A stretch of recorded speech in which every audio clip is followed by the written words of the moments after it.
Hi friends, பாருங்கள். காலையில் இன்றைக்கி சனிக்கிழமை என்ன சமைக்கிறதுனே ஒன்றும் புரியலை. இதில் கொத்தவரங்காய் இருக்குது, கேரட் இருக்குது, பச்சை பட்டாணி இருக்குது, பீன்ஸ் இருக்குது. நேற்று சூப்பு செஞ்சுட்டு மிச்சம் காலிஃப்ளவர் இருக்குது. இது குழம்புக்காக இருக்குது. ஆனால் என்ன சமைக்கிறதுன்னு தெரியல. இதில் கொத்தவரங்காய், பச்சை மிளகாய்.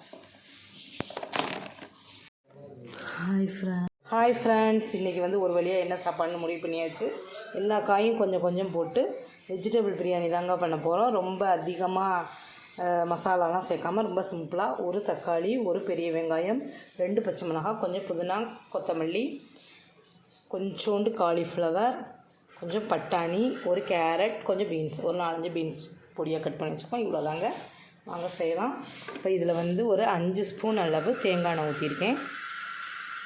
எப்போவுமே பிரியாணி நான் தேங்காய் எண்ணெயில் தான் செய்வேன். ரொம்ப டேஸ்ட்டாக இருக்கும். எப்போவும் இதெல்லாம் பொடி பண்ணி தான் போடுவேன். இன்றைக்கி பொடி பண்ணலை, அப்படியே முழுசாகவே போட்டுக்கலாம்.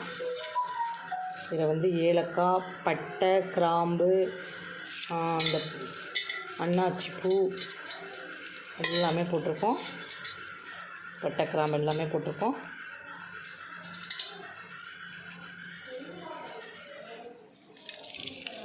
இதை போட்டாச்சு. இது போட்டதுக்கப்புறம் ஒரு வெங்காயம் நீல வாக்கில் கட் பண்ணி வச்சுருக்கோம், அதை போட்டுக்கலாம். வெங்காயத்தை ஒரு 5 நிமிஷம் வதக்கிக்கலாம்.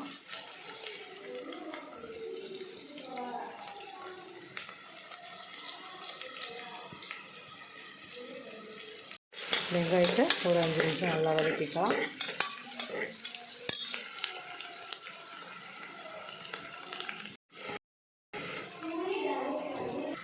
ரெண்டு பச்சை மிளகாய் சேர்த்துக்கலாம்.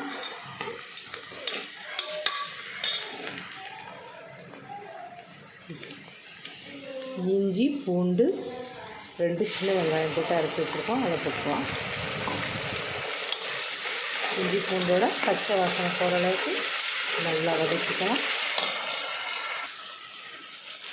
கொஞ்சம் கொத்தமல்லி, கொஞ்சம் புதினா,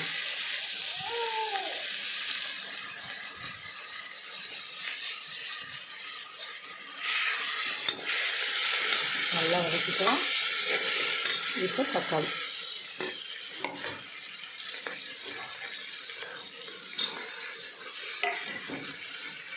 கொஞ்சம் உப்பு சேர்த்துக்கலாம்.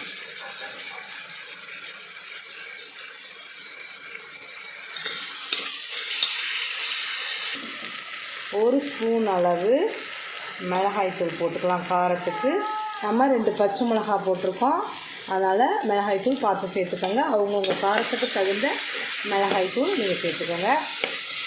ரொம்ப டேஸ்டியான வெஜிடபிள் பிரியாணி இது. இப்போ நம்ம காயெல்லாம் சேர்த்துக்கலாம். கட் பண்ணி வச்சுருந்த காயெல்லாம்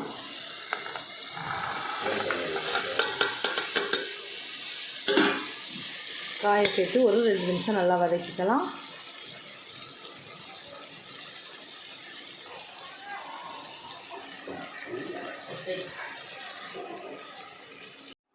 இப்போலாம் காய் எல்லாம் சேர்த்தாச்சு. இப்போ ஒரு 5 நிமிஷம் நல்லா காயெல்லாம் வதக்கிக்கலாம். இப்போ நல்லா வதங்கிருச்சு. இது 3 ஸ்பூன் அளவு கெட்டியான தயிருங்க. நான் ஒரு குழிக்கரண்டி அளவு தயிர் ஊற்றிருக்கேன். இப்போ தயிரையும் ஊற்றிட்டு நல்லா நம்ம ஒரு 2 நிமிஷம் நல்லா வதக்கிக்கலாம். பாருங்கள், நல்லா இந்த அளவு வதங்கணும். அதான் நமக்கு சாப்பிட நல்லா டேஸ்ட்டாக இருக்கும். இப்போ தண்ணி ஊற்றிக்கலாம். நான் 1.5 உலக்கு சீரக சம்பா அரிசி எடுத்திருக்கேன். அதுக்கு 3 உலக்கு தண்ணி எடுத்திருக்கேன். அதாவது 300 கிராம் அரிசி, 600 கிராம் அளவு தண்ணி. 1க்கு 2 விதமாக தான் நான் தண்ணி ஊற்றுவேன்.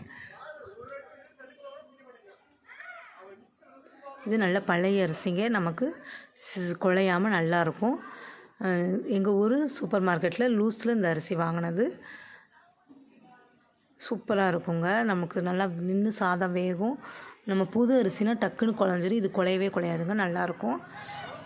நான் ஒரு காயை வதக்கிற நேரம் அரிசியை ஊற வைப்பேங்க, அவ்வளோதான். டயப்படிலாம் ஊற வைக்க மாட்டேன். இப்போ நம்ம இதெல்லாம் காயெல்லாம் ரெடி பண்ணிட்டோம், அப்படி வதக்குவோம் பார்த்திங்களா, அந்த நேரம் அரிசி எடுத்து ஊற வைப்பேன். கரெக்டாக இருக்கும்.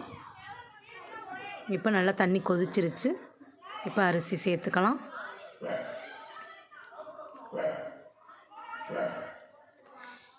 இன்றைக்கி என்ன குழம்பு வைக்கிறதுன்னு யோசிச்சேங்க.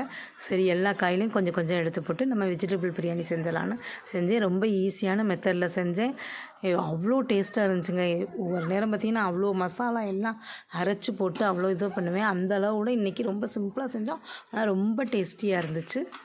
இப்போ வந்து கரெக்டாக நம்ம அரிசி போட்டதுக்கப்புறம் கொஞ்சமாக தண்ணி எடுத்து நம்ம குடிச்சு பார்த்துக்கணும். அப்போ தான் நமக்கு உப்பு எல்லாம் கரெக்டாக இருக்கா, இல்லைன்னா உப்பு கம்மியாக இருந்துச்சுன்னா இந்த நேரத்தில் தான் நம்ம சேர்க்க முடியும். அதனால் லைட்டாக குடிச்சு பார்த்தேன். சூப்பராக இருந்துச்சுங்க. உப்பு எல்லாமே கரெக்டாக இருந்துச்சு. இப்போ நம்ம குக்கர் மூடி போட்டு மூடி வச்சிடலாம். 10 நிமிஷம் சிம்மில் வச்சா போதுங்க. சூப்பராக உதிரியாக பொல்லன்னு நமக்கு வெஜிடபிள் பிரியாணி ரெடி ஆயிரும்.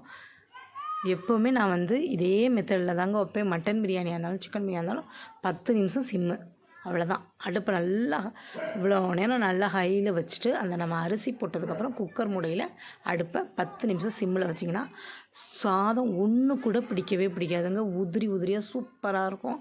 இந்த மெத்தடு தான் நான் எப்போவுமே செய்கிறது. இப்போ 10 நிமிஷம் ஆனதுக்கப்புறம் நம்ம ஆறுனதுக்கப்புறம் குக்கரை ஓப்பன் பண்ணி பார்த்துட்டு 2 ஸ்பூன் அளவு நெய் ஊற்றிக்கலாம். அந்த நெய் ஊற்றுறதுனால சாதமும் நமக்கு உதிரியாக இருக்கும். அந்த நெய் வாசம் நமக்கு சாப்பிடும்போது ரொம்ப டேஸ்ட்டாக இருக்கும். அதனால் எப்போவுமே லாஸ்ட்டாக 2 ஸ்பூன் நெய் ஊற்றிக்கங்க. முன்னாடியே நெய் ஊற்றி வதக்கிறத காட்டிலும் இந்த மாதிரி நீங்கள் ஊற்றுனீங்கன்னா அந்த வாசம் வந்து நமக்கு சாப்பிடும்போது சூப்பராக இருக்கும். Thank you friend.